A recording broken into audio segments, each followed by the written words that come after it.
panauhing pangdangal, Rodrigo Roa Duterte, ang Pangulo ng Republika ng Pilipinas at punong pangkalahatan ng sandatahang lakas ng Pilipinas, ang kanyang taus-pusong pasasalamat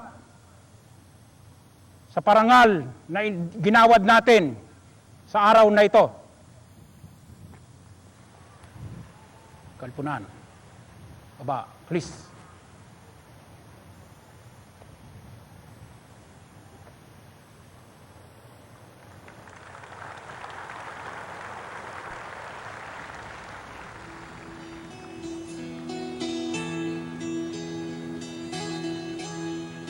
Ikaw ang Pangulo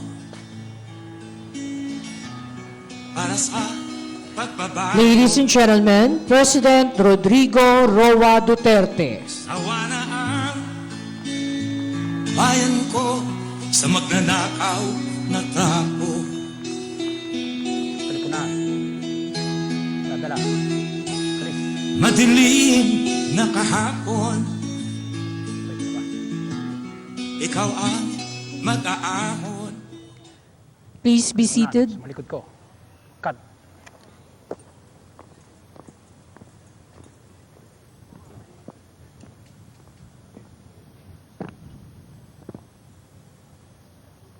Harap sa kanan.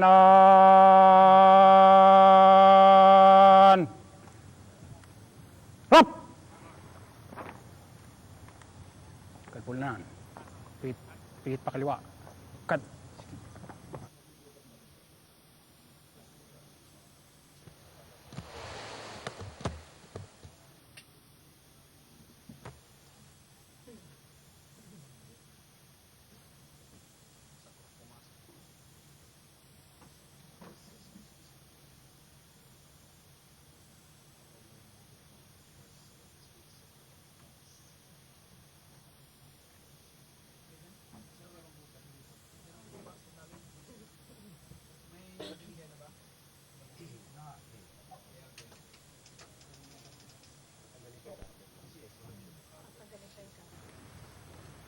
Sa kanang balikat.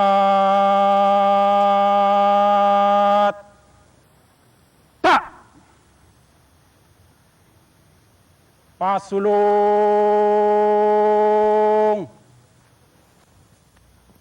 Cut!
Isang malugod na pagbati sa lahat ng ating pinagpipitaganang mga panauhin sa okasyon ay kasandaan at 21 anibersaryo ng Hukbong Katihan ng Pilipinas. Today, every man and woman, the Filipino soldiers of the premier branch service of the Armed Forces of the Philippines, the Philippine Army, manifest the solemn pledge to serve the Filipino nation and its people with courage and excellence. Focusing your attention on the ground, arrayed before you are the troops showcasing the Philippine Army. They come from the 2nd Infantry Jungle Fighter Division, the 7th Infantry Kaugnay Division, the elite force from the Special Operations Command, the elements of the Army Reserve Command, and the 51st Engineer Brigade.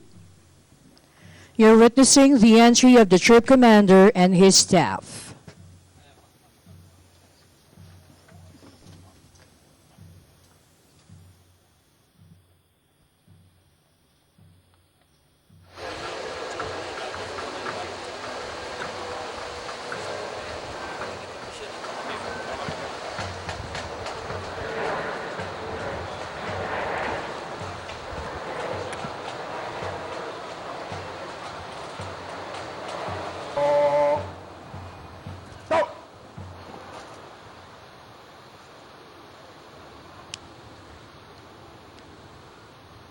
Pasulong!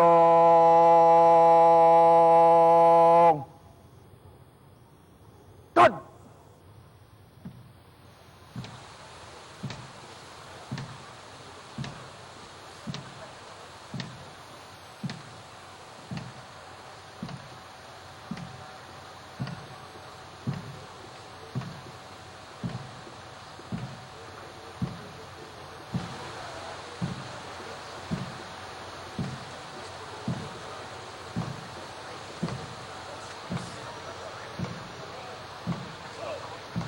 Mga tampanaw! To!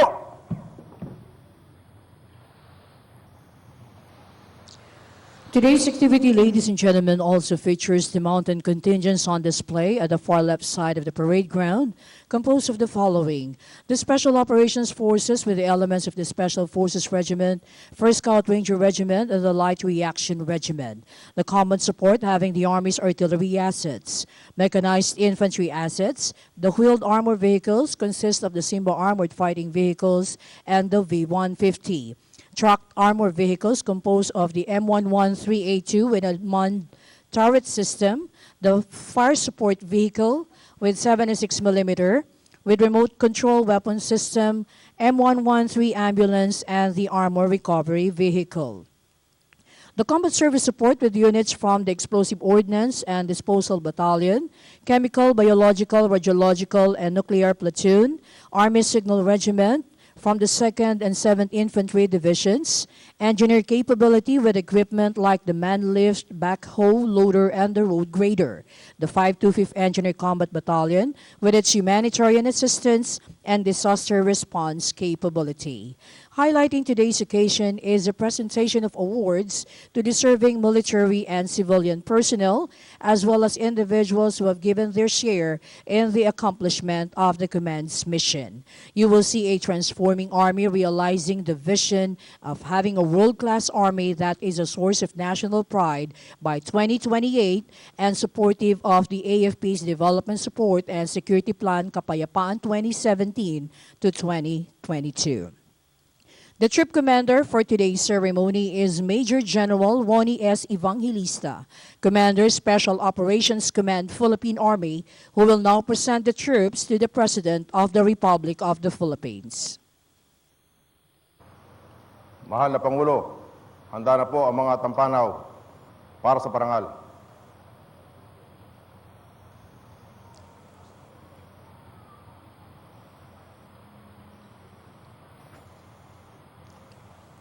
Everyone is enjoined to stand for the invocation with Lieutenant Colonel Rex D. Armenia, Officer in Charge, Office of the Army Chief Chaplain Service, officiating. Let us acknowledge God's presence in our midst and we pray. Almighty God, source of our life, we humbly praise and thank you for choosing us as agents of peace and development for our beloved nation. As we continuously render our military service, we ask your guiding light so that we'll become truly your soldiers and defenders for our people. Lord, on this occasion of the 121st Philippine Army anniversary, we humbly thank you for leading us the path of honorable life so that we value honor and gain the public trust by choosing the right way wherever we go, focusing our hearts and minds to heed the call of duty and living out our dignity as members of your divine family. Continue to inspire us with a spirit of best service for us to willingly lay our lives and sacrifice our personal comforts, all for the welfare of our country and people. Grant us wisdom and courage as we blaze new trails, establishing culture of good governance, and as we make performance excellence as our way of life.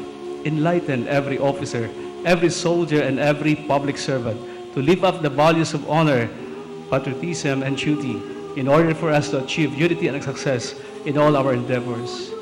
Guide our Commander-in-Chief, President Rodrigo Roa Duterte, Vice President Lenny Robredo, Secretary Delphine N. Lorenzana, General Ray Leonardo B. Guerrero, our Chief of Staff,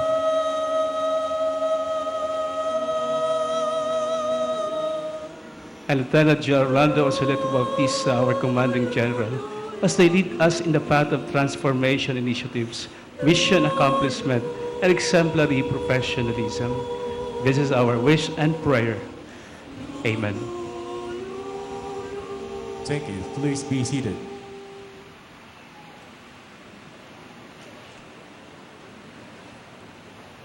As we proceed with ceremony, let us hear the address and anniversary message of the Commanding General of Philippine Army, Lieutenant General Rolando Joselito D. Bautista.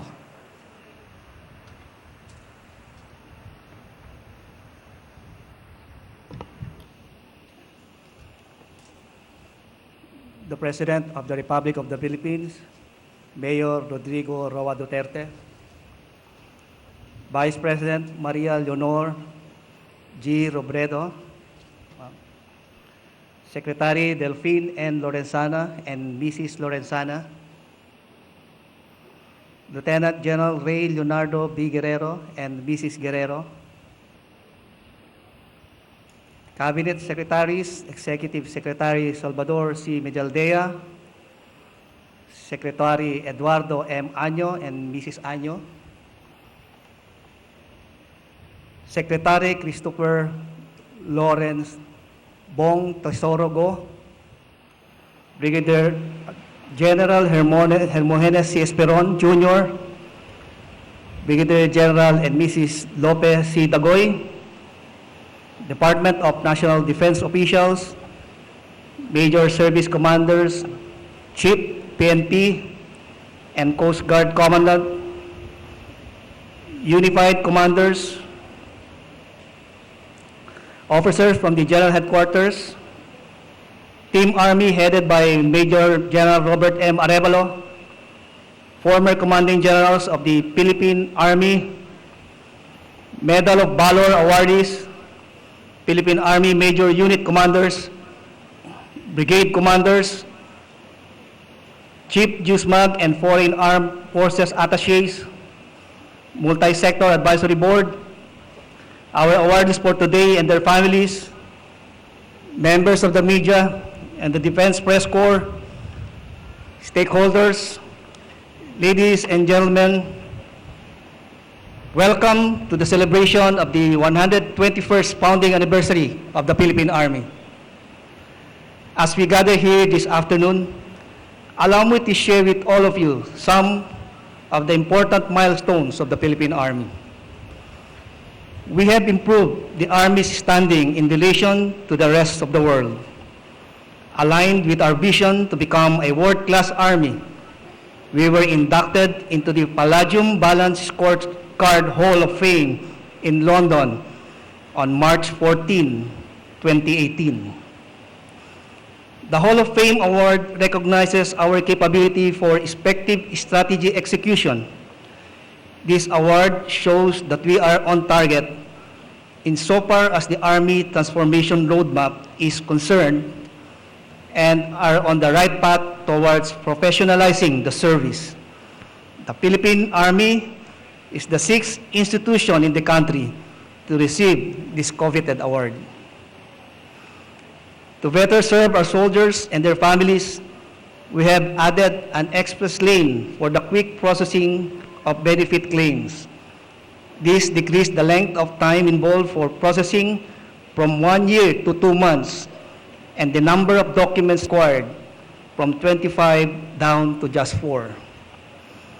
In order to show our support for those of us who were killed in action and their families, the command gave special financial assistance to 300 of them. Our wounded in action comrades underwent the proper treatment required for their respective injuries and stress debriefing. The need for better delivery and improvement in the quality of our healthcare services has been addressed by the over 117 million pesos worth of medical items and equipment that were programmed and procured for delivery to the Army treatment facilities. In 2017, in line with our efforts to render service to the communities whom we serve, when a great part of Mindanao and the Visayas were underwater from typhoons, your soldiers were there helping in the relief effort. When earthquakes hit the provinces of Surigao, Batangas, and Leyte, your soldiers provided assistance. Last month, Mayon volcano erupted. Soldiers from the area were there to rescue the affected families, provide relief, and to assist the people of the province of Albay by any means that they could. In support of the anti-drug campaign of the government, the Philippine Army continues to ensure one and all that it remains a drug-free organization. Last year, a total of 28,811 personnel underwent random mandatory drug tests. We also shared information from our intelligence units with both Philippine Drug Enforcement Agency and the Philippine National Police in support of their anti-illegal drug operations. The conduct of special training programs and the maximization of our intelligence gathering technology has raised the Army's intelligence operations capabilities. To beef up our ground operations, 7 out of the additional 10 infantry battalions have been activated. The remaining 3 shall be activated in the second quarter of this year. Furthermore, the 5th Scout Ranger Battalion and the 500th Engineer Combat Battalion were also activated. The war-fighting competency of our soldiers was enhanced by the conduct of more than 700 squad-level training activities and more than 12,800 individual training programs. Furthermore, 24 allied countries provided training programs and military courses that contributed to the professional development of our personnel. Last year, a huge part of the success of the Philippine Army's operations were due to the good relations that we enjoyed with the people of the communities whom we serve. For instance, in the island of Bohol, the joint AFP-PNP operations against the terrorist elements of Abu Sayyaf Group, or ASG, resulted in the neutralization of the ASG sub-leader, alias Abu Rami, simply because Boholanos gave us the necessary vital information to accomplish our mission. These acts of mutual cooperation prevented the culprits from extending their terrorist activities in the island. When the President declared the CPP-NPA as terrorists in December 2017, we intensified our campaign against them. This resulted in the significant decline of their manpower and firearms. A total of 4,089 rebels have surrendered to the government, while 156 assorted firearms were recovered. The threat of terrorism is omnipresent and unavoidable in this day and age. It is a reality that the free world must now confront. The siege of the city of Marawi opened the eyes of countries in our part of the world to the realities of terrorism and subsequently resulted in the second declaration of martial law in the Philippines. The Army served as the main effort to address and neutralize the ISIS Maute terrorist group in a protracted battle for the liberation of the city of Marawi.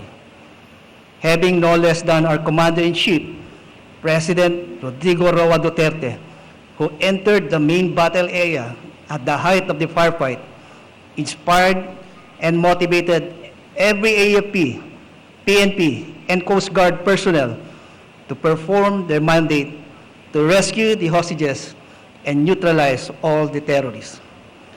His unwavering support made even some of the wounded refuse for medical evacuation in order to be able to go back to the front lines.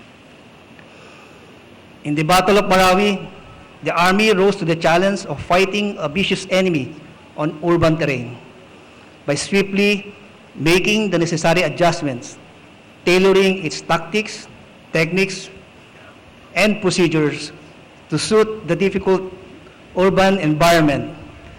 Instant innovations and immediate adjustments had to be adopted as the situation called for.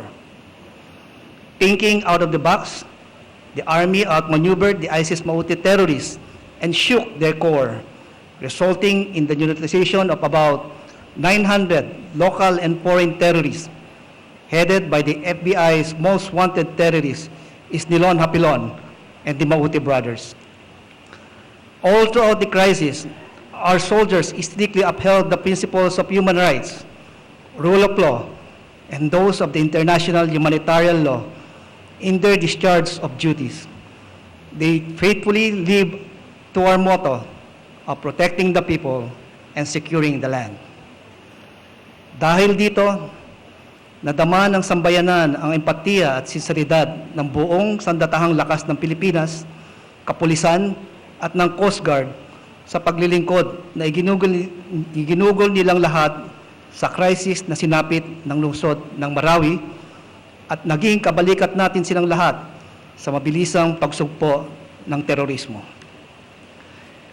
In keeping with the times, the Army has conducted various prevention and countering violent extremism information seminars for our soldiers to deepen their understanding of the subject and to equip them with the knowledge on how to deal with terrorism. The siege of the city of Marawi saw the historic mobilization and deployment of a reserve unit, the 1002nd Lanao del Norte Ready Reserve Infantry Battalion. They serve as CMO force multipliers, internally displaced persons or IDPs managers at checkpoint detail alongside our regular troops and participated as a working arm of our post-conflict rehabilitation.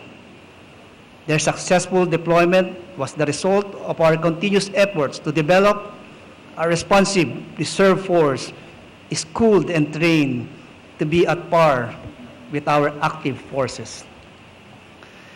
In our efforts to support the Joint Task Force Bangon Marawi, the Joint Task Group Builder, composed of the engineer units from the Army, Navy, and Air Force, was organized to provide manpower and equipment for the clearing operations from unexploded ammunition and improvised explosive devices left in the main battle area. But even at the height of conflict, the Army troopers already initiated the construction of Bahay Pag-asa Phase 1 and 2, a housing complex for the IDPs of Marawi City. Innovations of the Army engineering units together with Tarlac Heritage Foundation led to the developments of two kinds of immediate shelter and accommodation housing units. President Duterte's administration, together with volunteers who funded the project, showed one and all that public-private partnership of this kind go a long way towards nation building. Dedication to duty and selfless service contributed to the Philippine Army's positive 84 high trust and a positive 72 net satisfaction rating from the Social Weather Station for the fourth quarter of 2017, the equivalent of a grade of excellent. I would like to thank the entire Filipino nation for the outpouring of support that the Army received as they performed their mandate. Ang mga ibinahagi ko sa inyo ay alinsunod sa aking mga nabanggit na gagawin nung ako'y tinalaga bilang punong general. Pagtutuunan ang mga kailangan ng bawat sundalo at pamilya nila. upang mabawasan ang mga suliranin na pinapasan at mayangat ang antas ng kanilang buhay. Nagpapasalamat ako sa ating Pangulo sa pagtaas ng sahod ng bawat sundalo. Malaking tulong pinansyal po ito para sa aming lahat. Nabigyan natin ang kahalagahan ng pagkakaroon ng isang reserve force na kumilos kaagad upang maiwasan ang pagkalat ng terorismo sa labas ng Marawi City. Napalakas natin ang paniwala na kinakailangan makipagtulungan sa ating mga foreign counterparts upang mapalakas ang ating kakayahan tumugon sa mga banta ng seguridad. Together, we can do great things for our country. The road ahead to achieving our dream has been paved. We must persevere and soldier on to reach our goal of becoming a truly modern and respected army in Asia by 2022 and later on, a world-class army by 2028. Once again, I welcome all of you to this momentous event and my profound greetings of a happy 121st Philippine Army founding anniversary. Magandang hapon po sa inyong lahat. Thank you to the Commanding General, Philippine Army.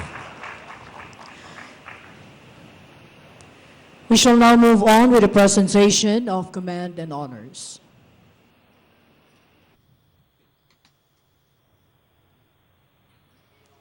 Tanghal!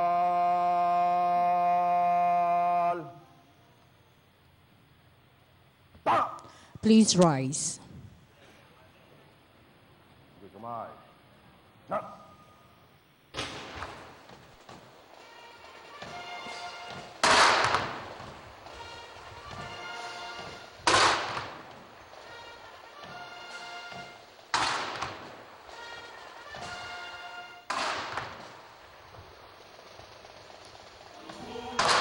Bansang Pilipinas, kaming lahat ay nagpupugay. Mamamayan sa buong sambayanan, ika'y nagsisilbing gabay. Ang hiling namin ay bathala, basbasan ang Pangulo namin pinagpala. Upang bansang Pilipinas kaunlaran, kapayapaan ay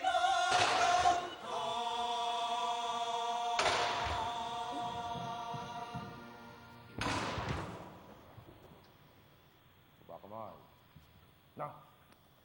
Thank you. Please be seated. Baba!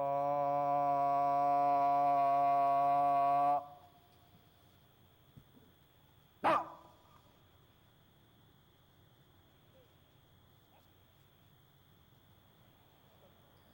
Today's ceremony is a fitting gestures of recognizing those who have contributed for the accomplishment of the command's mission. In a short while, we shall have the presentation of awards.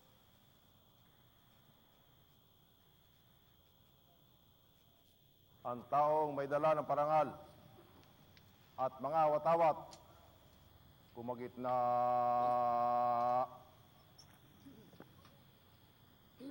Kad!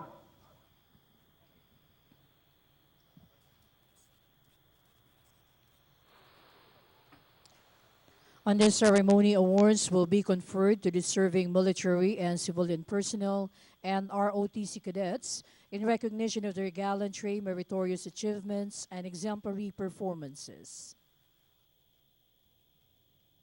Mga watawat, pasulong. Kad! Watawat.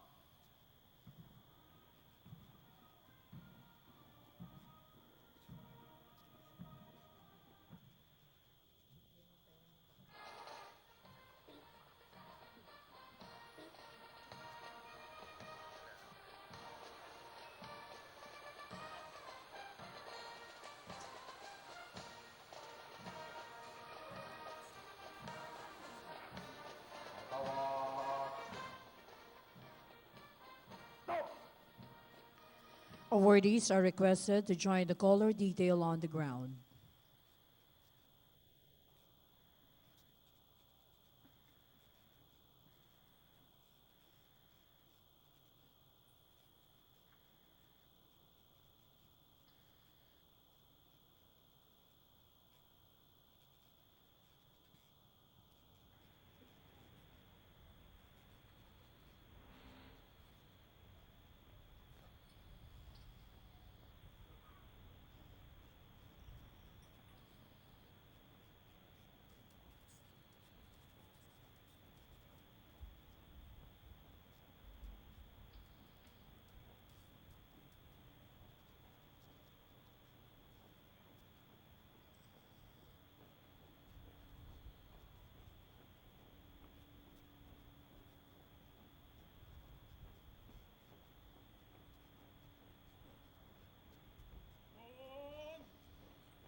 Mahal na Pangulo, ang mga taong pararangalan at mga watawat, narito na po.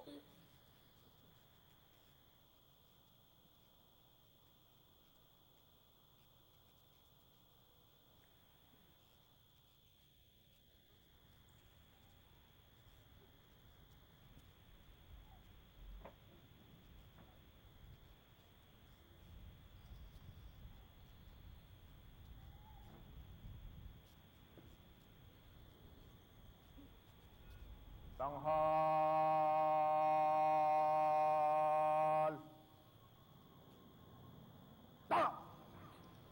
Please rise for the honors to the nation.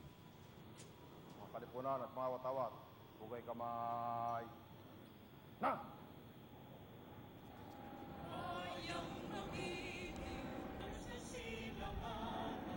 Alab ng puso, sa dibdib mo'y buhay.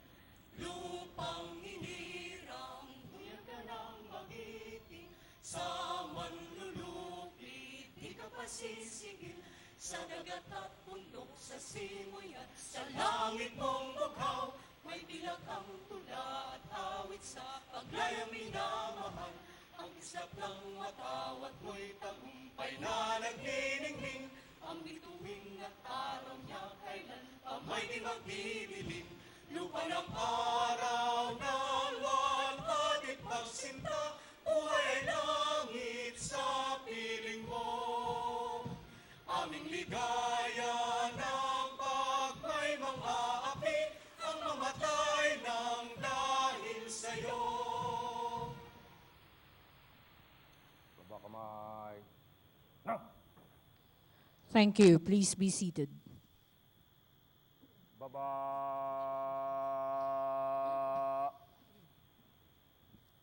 Ta!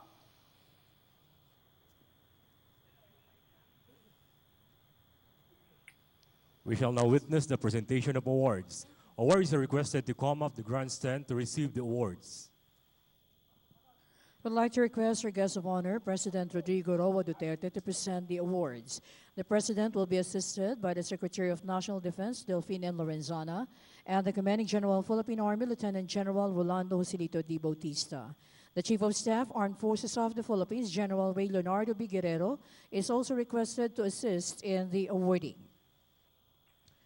For the first set of awardees, they will be presented with the Order of Lapu-Lapu Award. The Chief of the Presidential Protocol, Mr. Robert E. A. Borge, will read the citation. Order of Lapu-Lapu. The Order of Lapu-Lapu was established in 2017 and is conferred by the President of the Philippines in recognition of the exemplary service rendered by officials and personnel of the government, as well as private individuals, in significantly advancing a campaign or advocacy of the President, particularly acts of valor and kindness described as extraordinary acts of service and exceptional contributions to the country.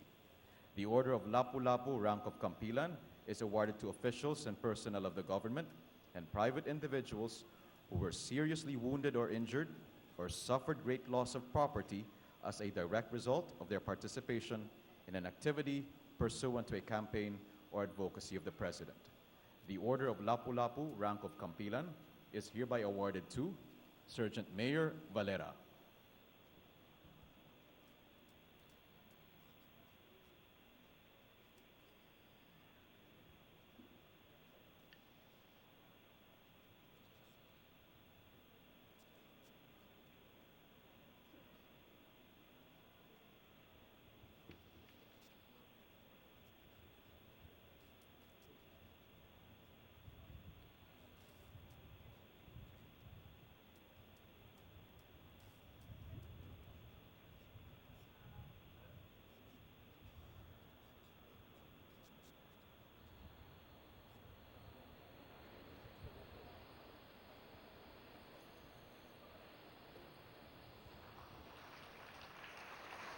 The Order of Lapu-Lapu, rank of Kampilan, is hereby awarded to Corporal Gary Zaldi de la Rosa.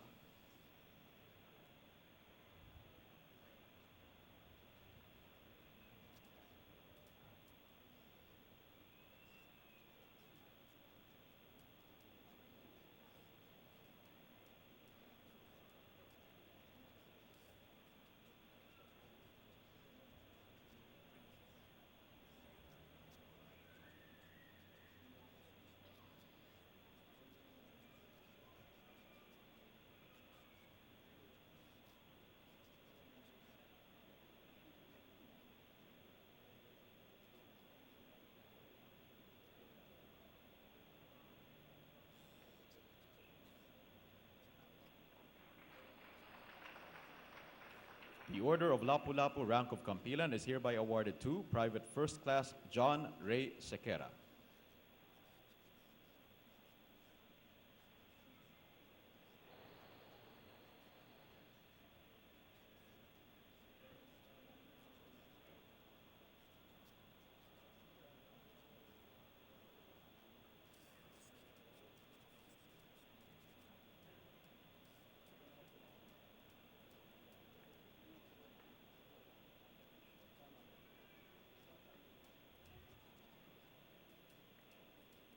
The Order of Lapu-Lapu, rank of Kampilan, is hereby awarded to Private First Class Mark Dennis Estanoco.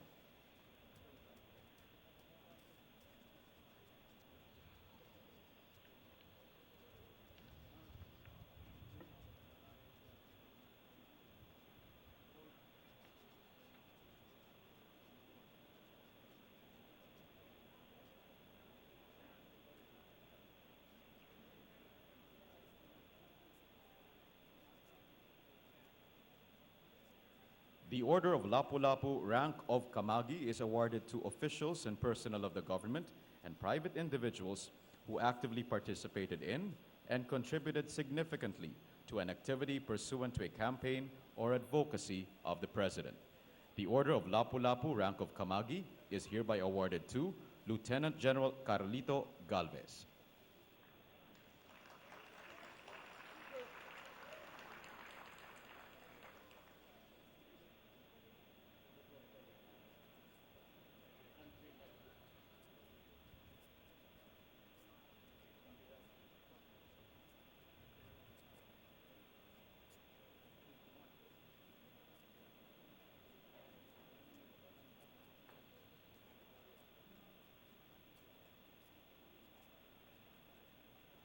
The Order of Lapu-Lapu, rank of Kamagi, is hereby awarded to Brigadier General Alexander Macario, retired.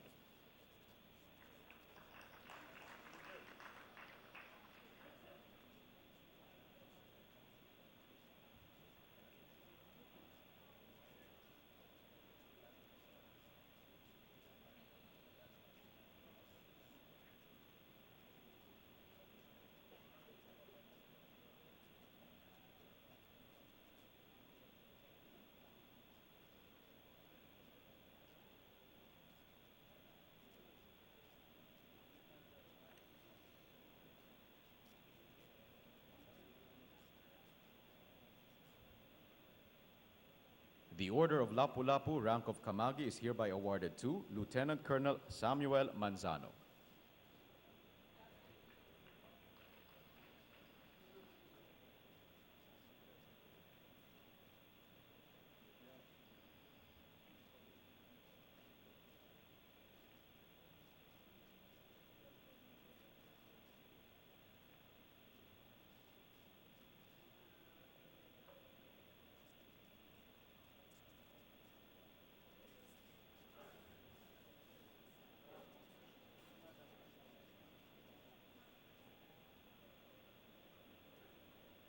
The Order of Lapu-Lapu, rank of Kamagi, is hereby awarded to Lieutenant Colonel Rosendo Abad.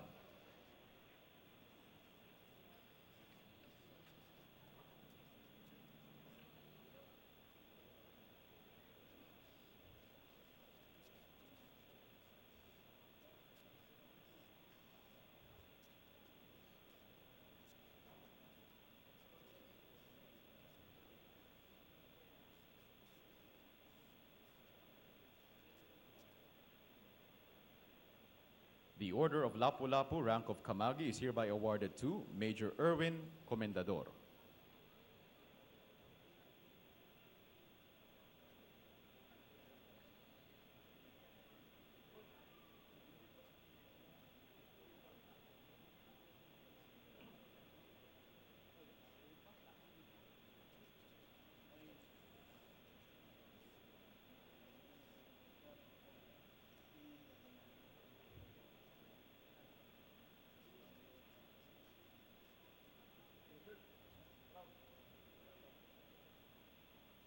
The Order of Lapu-Lapu, rank of Kamagi, is hereby awarded to Major Ray De Lima.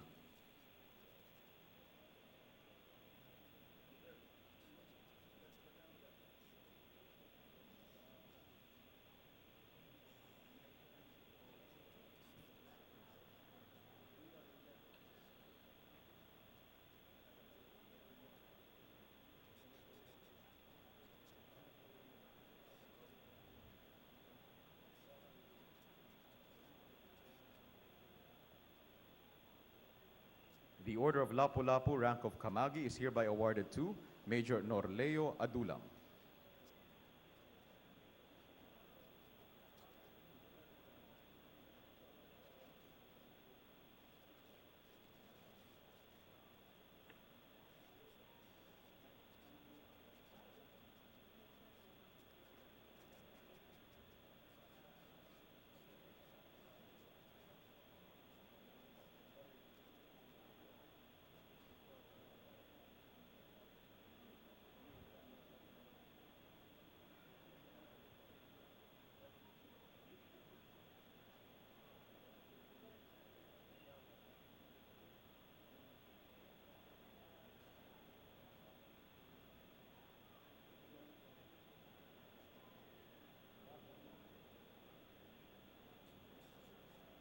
The Order of Lapu-Lapu, rank of Kamagi, is hereby awarded to Captain Dax Jacinto Barinos.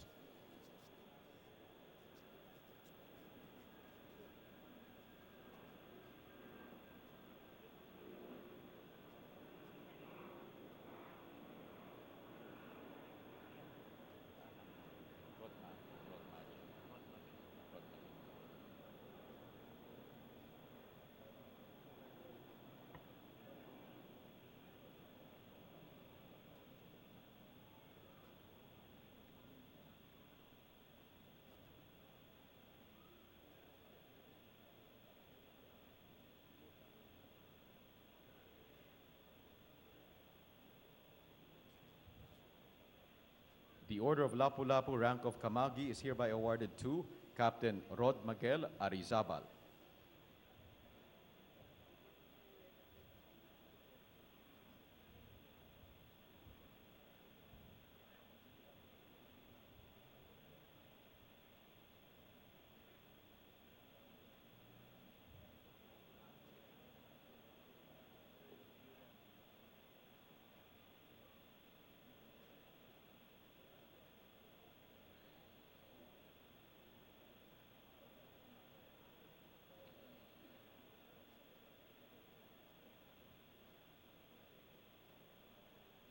The Order of Lapu-Lapu, rank of Kamagi, is hereby awarded to Captain Giovanni Buwan.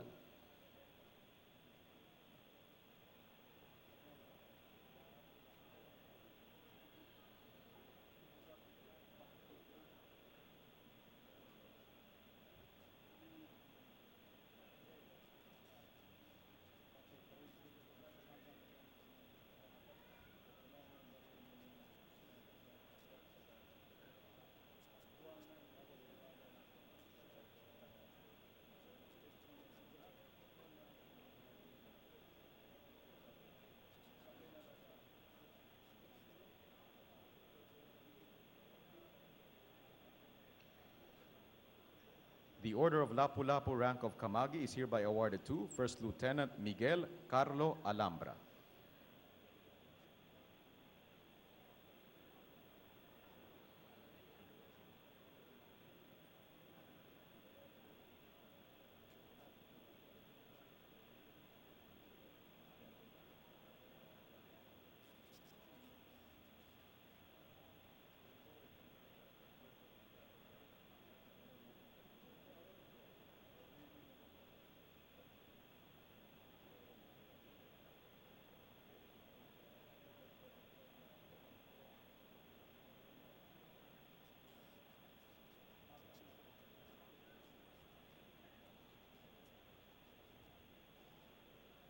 The Order of Lapu-Lapu rank of Kamagi is hereby awarded to Technical Sergeant Edwin Diompok.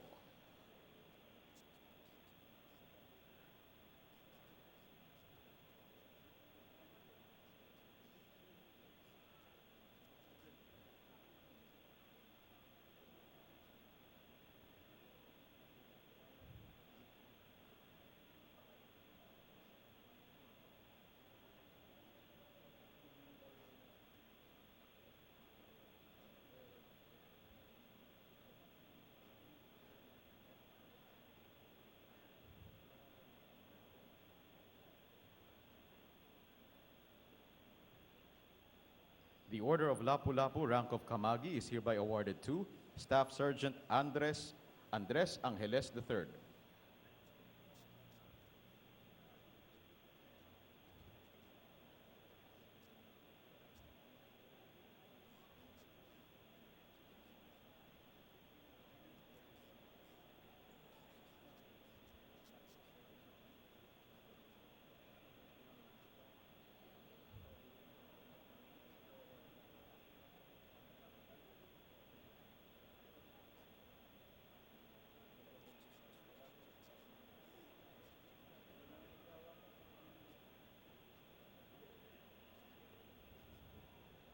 The Order of Lapu-Lapu rank of Kamagi is hereby awarded to Sergeant Noel Bernardino.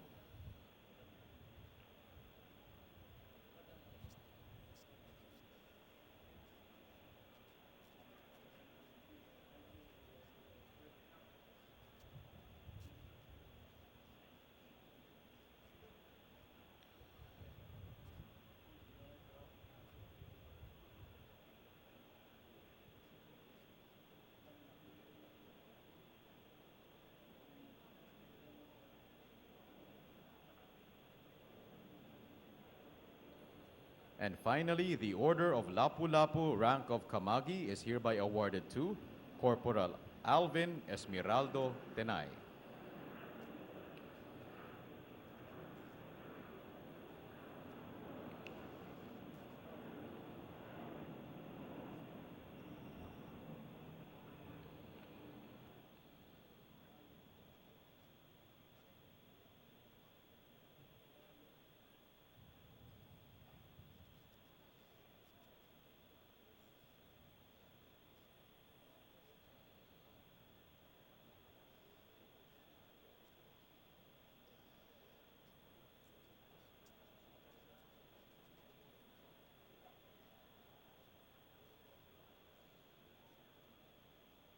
For eminently meritorious and invaluable service rendered as Deputy Commander, Army Support Command, Philippine Army, from 24 July 2015 to 11 August 2016.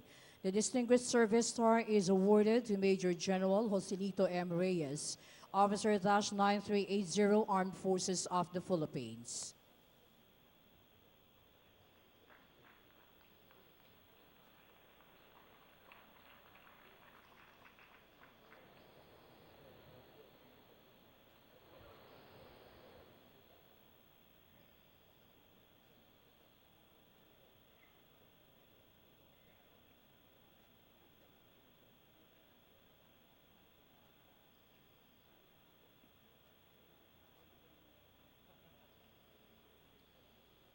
For gallantry in action while serving as commanding officer of 2nd Scout Ranger Company, 1st Scout Ranger Battalion, 1st Scout Ranger Regiment, Special Operations Command, Philippine Army, during the series of encounters with 150 members of the local terrorist group, multi-terrorist group in Barangay Gakap, Piagapo, Lanao del Sur from 22 to 24 April 2017.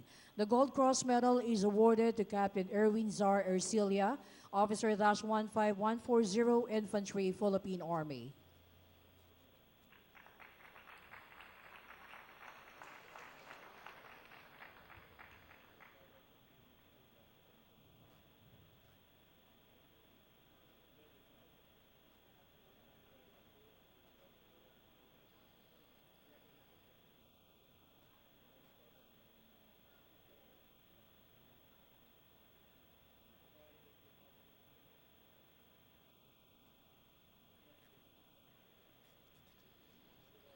For gallantry in action is Executive Officer of Alpha Company, 83rd Infantry Battalion during the encounter against 30 fully armed members of the New People's Army at Barangay Pinamihagan, Lagonoy, Camarines Sur on 12 March 2017.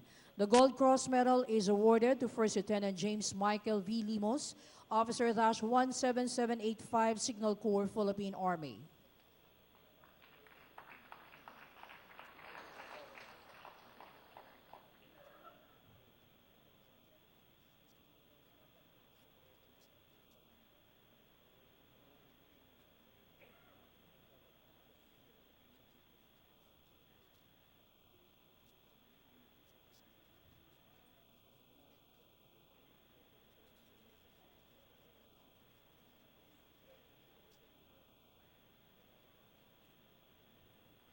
For gallantry in action as Assistant Detachment Commander of the Hilumut Kafgu Active Auxiliary Detachment, San Jose de Buwan, Western Samar during the attack of 200 New People's Army rebels at Barangay Hilumut, San Jose de Buwan, Western Samar on 29 April 2017. The Gold Cross Medal is awarded to Staff Sergeant Maximo P. Tagana Jr., 810376, Infantry, Philippine Army.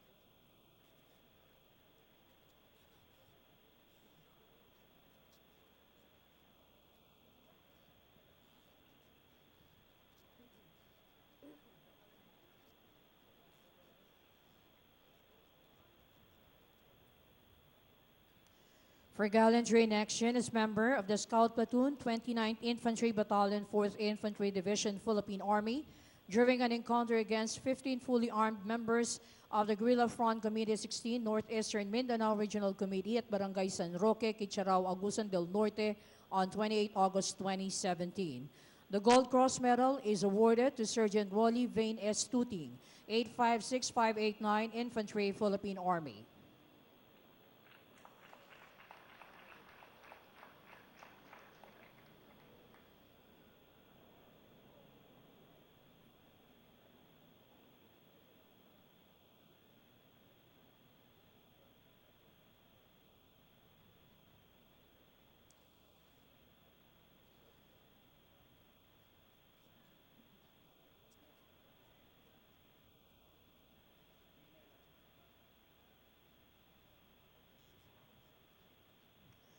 For eminently meritorious and valuable achievement as member of the 20th Infantry Battalion, 8th Infantry Division, Philippine Army, who conducted operations against Reynaldo P. Rebay alias Manoy Renay, Front Secretary, Finance of Front Committee 1, code name Pier 1, SRC Arctic, operating in the 2nd District of Northern Samar.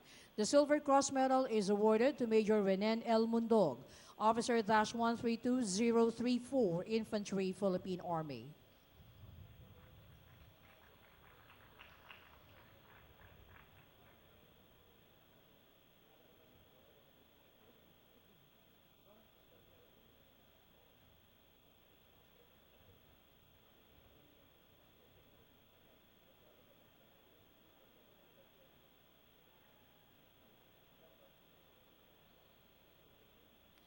For eminently meritorious and valuable achievement as member of the 9th Infantry Division, Philippine Army, in the successful conduct of operation that led to an encounter against 20 armed NPA rebels in Barangay Pangle, Aroroy, Masbate on 13 February 2017 that resulted to 4 enemy killed and the recovery of high-powered firearms. The Silver Cross Medal is awarded to Captain Mariel G. Bonilla, Officer-15828 Infantry, Philippine Army.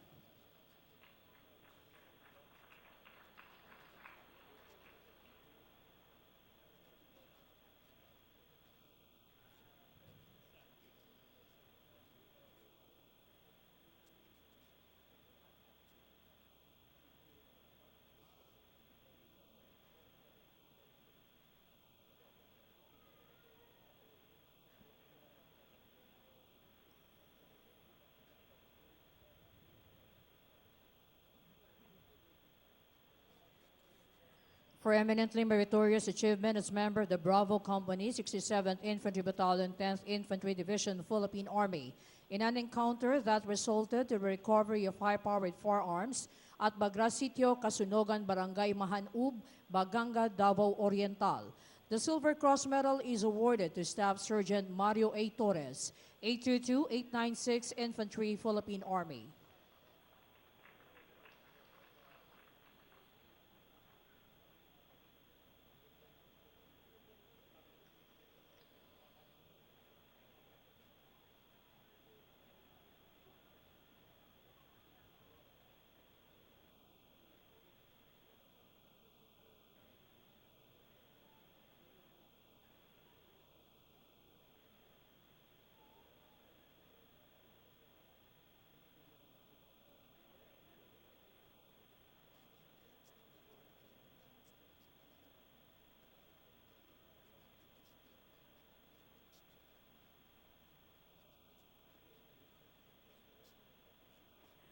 For outstanding service rendered and valuable contributions in the internal peace and security operations as member of the 803rd Infantry Brigade, 8th Infantry Division, Philippine Army, that contributed in the dramatic improvement of peace and order in the province of Northern Samar, resulting to its declaration as Peace and Development Ready Province. The Meritorious Achievement Medal is awarded to Captain Federico M. Morales, Officer-14365 Infantry, Philippine Army.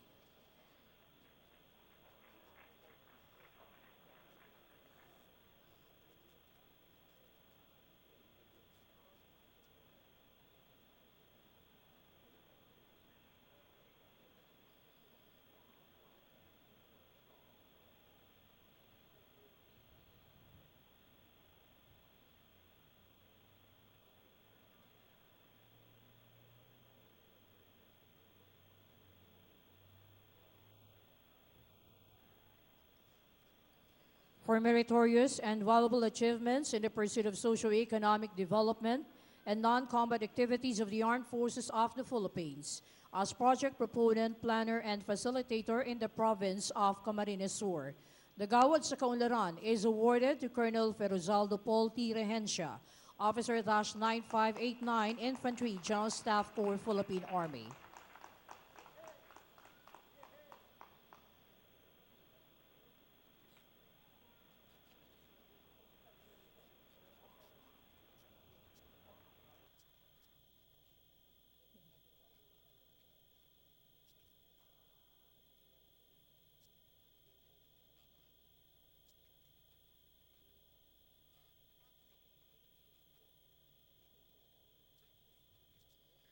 For acts involving risk of life as commanding officer of the 40th Infantry Battalion, 6th Infantry Division, Philippine Army during the conduct of joint law enforcement operation with the Drugs Enforcement Agency at Barangay Mili, Braja, Buayan, Maguindanao last 22 February 2017. The Bronze Cross Medal is awarded to Lieutenant Colonel Edgar L. Catu, Officer-11796 Infantry, General Staff Corps, Philippine Army.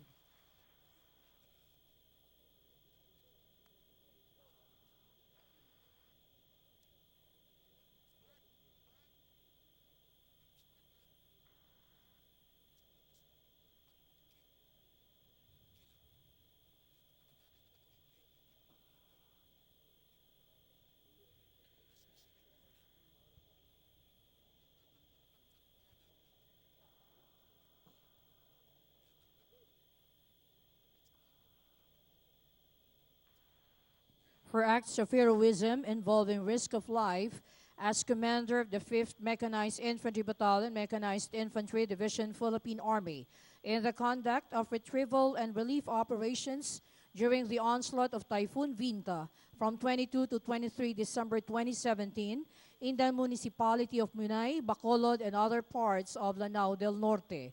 The Bronze Cross Medal is awarded to Lieutenant Colonel Galileo Argoyena Jr., Officer -112224, Cavalry General Staff Corps, Philippine Army.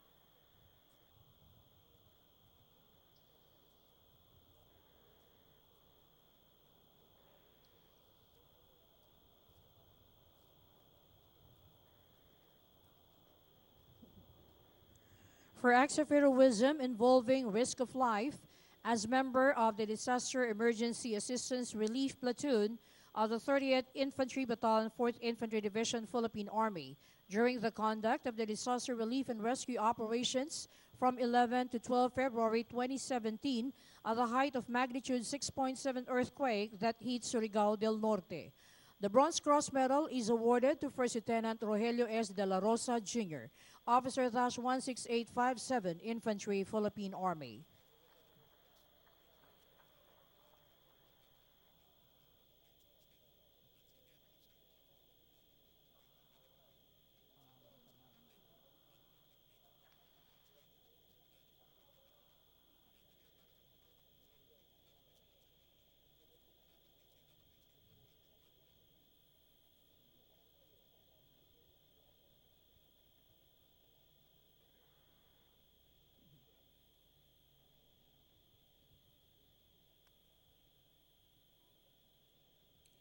For having been adjudged as the Philippine Army Enlisted Personnel of the Year, the command plaque is presented to Sergeant Joel L. Tuganan, 846688, Infantry, Philippine Army.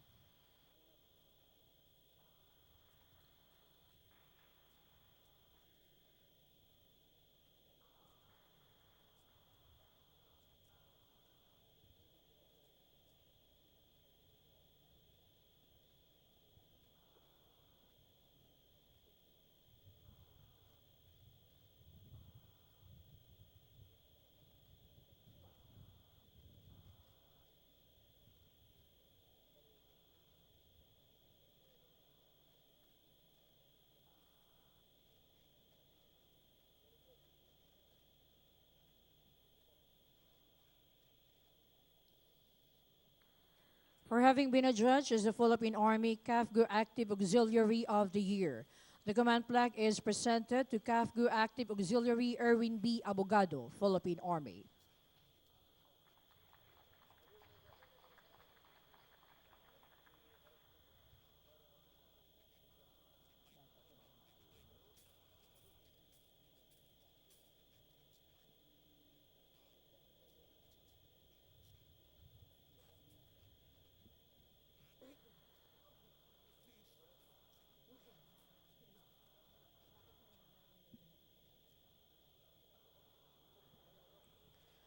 For having been adjudged as the Philippine Army Model Supervisor of the Year, the command plaque is presented to Dr. Antonieta C. Ramos.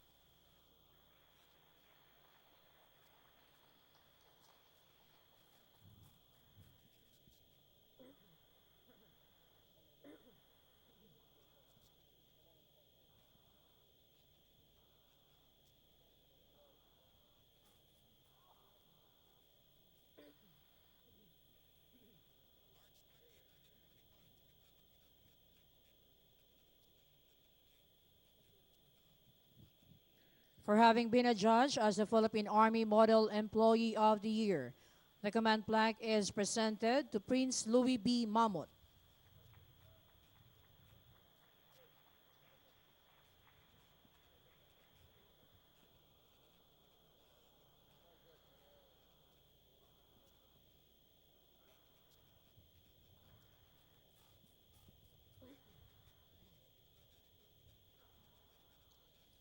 For having been adjudged as the Philippine Army Best Reservist Officer of the Year, the command plaque is presented to Lieutenant Colonel Narcito S. Arpilleda, Officer /148965, Philippine Army Reserve.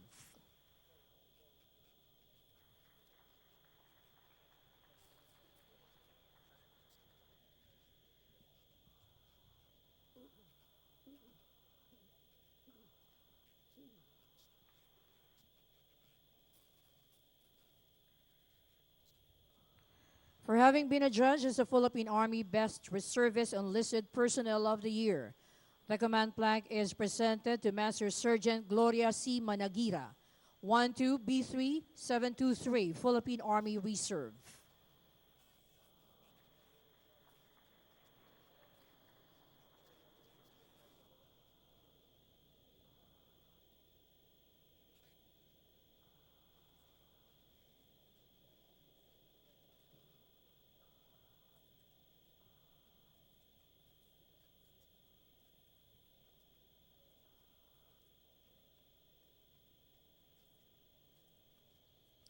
For having been adjudged as the Philippine Army Best Male Advanced ROTC Cadet of the Year, the command plaque is presented to Cadet Lieutenant Colonel Andy P. Mecoza, First Class, of Laguna State Polytechnic University, Los Baños ROTC Unit.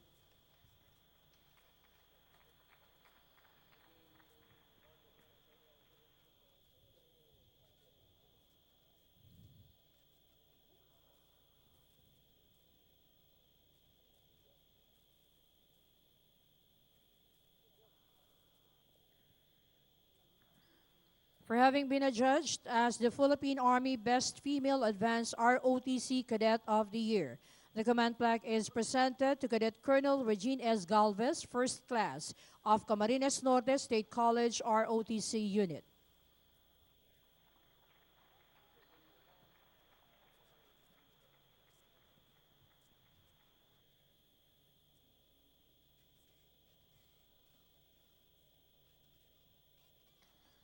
For attaining breakthrough results in governance and strategy management, the award of the Army Governance Pathway, Institutionalized Medallion and Plaque, and the Gold Trailblazer Seal is presented to the 10th Infantry Division, Philippine Army. The awards will be received by Major General Noel S. Clement, Armed Forces of the Philippines, the command of the 10th Infantry Division.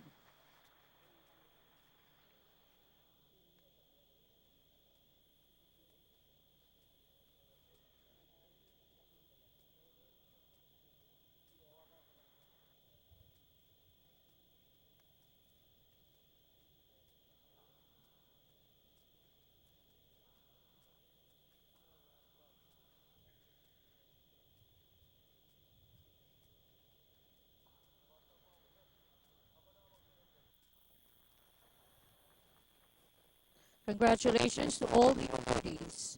Thank you to the President, to the Secretary of National Defense, to the Chief of Staff, and the Army Commanding General.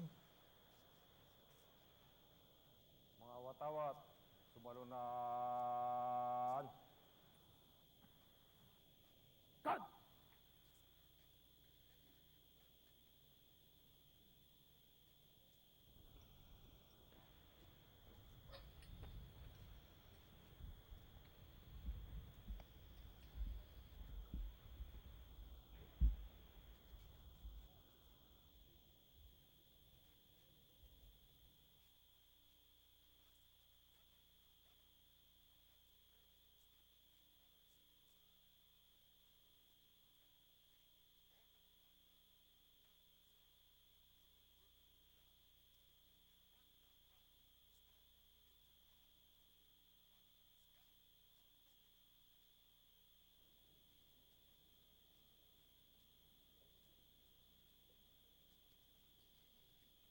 guest of honor and speaker will now be introduced by the Secretary of National Defense, Delpin and Lorenzana.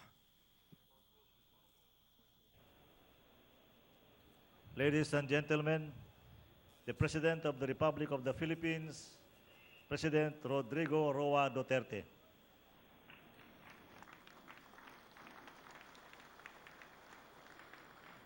Kindly sit down and salamat ho sa kortesiya ninyo.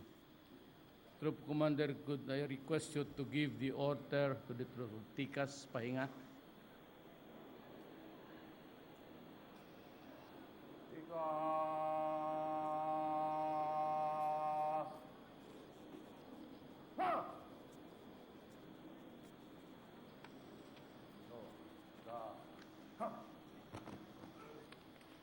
I will dispense with the introductory amenities because, magkakilala naman tayo. I'm proud na yung kasama ko sa Capgo may award rin. Capgo lang po ako, hindi ako umabot ng... so it is good that may award rin kami. It was only last year when I led. Hindi ako nagbabasa ng speech, kaya lang, I'm very sorry I was late because we ended the cabinet meeting at 3 o'clock in the morning. We started at 2 in the afternoon. Natapos kami, ma'am, ng 3. Ang pinag-usapan namin, ikaw. It was only last year when I led the 120th anniversary of the Philippine Army and had the privilege of honoring our men and women in uniform for their acts of courage and bravery. 2 months later, our troops would embark on a 5-month urban warfare far from your accustomed jungle operational environment. You went beyond the call of duty to successfully liberate the once thriving and vibrant Islamic city of Marawi from the terrorist groups who sought to force their extremist ideology on our people. A year after, you continued to play a crucial role as we rebuild the city and endeavor to ensure that our fellow citizens are able to live in an environment of peace and stability. Your continuous internal security operations in Mindanao and the rest of the country have allayed our people's fear of any possible resurgence of these terrorists.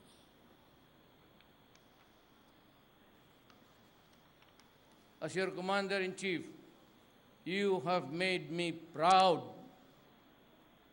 and you continue to do so by your induction of the Palladium Balance Scorecard Hall of Fame for being the beacon of governance. My salute to you, my beloved soldiers.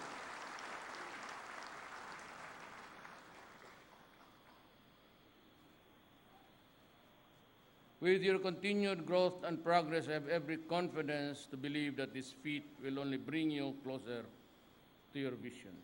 The Filipino people are eternally grateful for your service and sacrifice for our nation. I have said before, as you perform your duties according to the rule of law, I will take care of your needs. With the approval of the Joint Resolution GR number 1 and the implementation of the second horizon of the revised AFP modernization program, I can assure you that the government is doing its best to ensure that our men and women in uniform are provided with the benefits and armed with the equipment to perform their duties effectively.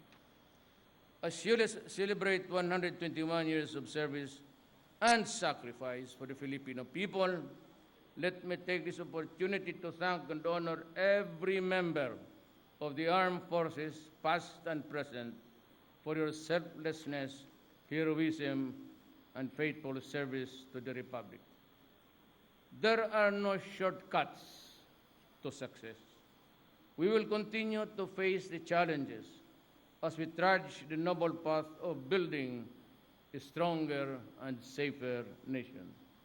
However, because of your contributions, these goals are now within reach. Putulin ko muna itong English nito. I'd just like to remind you that right after the Marawi siege, just for your information, but then baka hindi alam mo ng lahat, I released 500 million to the armed forces for the medical interventions para kung kailangan ninyo, at tinanong ko si General Peralta, Macario, rather. Sorry. Kala ko sige, pareho na tayo ng ranggo eh. I also released 50 million sa Viluna for their needs, aside from the 500 million. Pati yung mga nag-retire, they can get their, it's every month, it's a 50 million for Viluna. You can sort out your retirement management. Maraming management dyan. And most of you suffer, karamihan sa inyo, liver, pati kidney. I don't know why, but it might be really because of the unsanitary limits where you have to push yourself during a war of violence. At another 50 for the AFP. And he bought you the barrack and all. And palagay ko, yung bagong building ninyo, umpisahan na, to replace the first building dyan sa AFP. So I think that this time, we have done enough in government to make your life comfortable. But please, do not hesitate. I'd like to have the rapport personally with each and every one of you. If you do not have the number sa office ko, get it from somebody who knows. Marami dyan. And if you have a problem na hindi mo medyo mahirapan ka at medyo naman konting mahirap din sa command mo, call me and I'll give you time and we'll have coffee and talk about. Kasi yung unang tinatanong ko, ilan ang asawa mo? Hindi ako nagbibiro. Totoo. Kasi, tapos kung magsagot, ilan ang anak mo? Yung kanina, sabi niya 5, sabi ko, umuwi ka na sa inyo, mag-retire ka na. Iwan ka ng 5. Dapat, pag magadong ka noon ako, nagtanong ako, 2-3 boundary. Start early, so by the time na, medyo you retire early, so dapat sila, they should also start to go to school. By the way, itong Bonifacio na ito, sabi ni John Guerrero, they are now negotiating the very thing I told you before. Hindi naman nyo kailangan talaga lahat eh. Malaki ito. You develop it not just like tagig, yung list it to the people and you will earn millions. The finance secretary insisted that maggawa siya ng mini GSIS. Kasi hindi kayo kasali. Meron kayo, but that it's not really enough in life. Yung sa edukasyon ng retire kasi kayo maaga. Tapos, by that time, ang mga anak mo, kung may 4 ka 3, nasa pa. I would like that contract completed on time. And I give you my assurance na hindi pakialaman ng civilian government yan. It shall be the military welfare fund but we'll just have to put in some civilians who are good economists also so that it will flourish and serve you. Malaking pera yan. Take care of it because huwag na kayo, sige tayo parid-parid dito, konti lang. Dalawang kumpanya, tama na yon. What is important, you have the money to support your family, especially during the time when you retire, which is really very young for you. At marami ka pang mga obligasyon sa mga anak mo. I would insist that it should be finished this year and it will be dealt solely by the armed forces of the Philippines. Ang habol lang ni Dominguez is should be a facility. Ayaw niyang ibigay diretso, gusto niya dumaan ng parang bangko ninyo.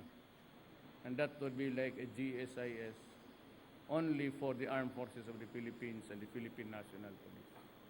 Yun na lang siguro ang pinakasolusyon about the perennial problem of pera. And despite of the doubling of salaries, I know that it is not enough. Not even triple or quadruple mo because we are talking of lives here. And the law of averages apply. And that is why gusto ko siguraduhin kayo at ang inyong pamilya. Yun lang ang maiwan ko sa sundalo ko at sa pulis. It is only through our combined efforts that we will be able to create a real and lasting change in our country. I therefore ask you to join me in this endeavor for not just ourselves, but for the sake of the generation of soldiers to come. Happy 121st anniversary at mabuhay ang hugpong katihan ng Pilipinas. Mabuhay kayong lahat.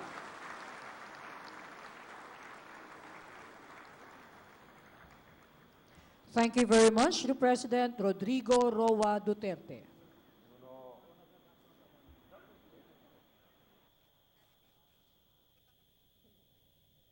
Mga tampanaw. Da! Please be seated.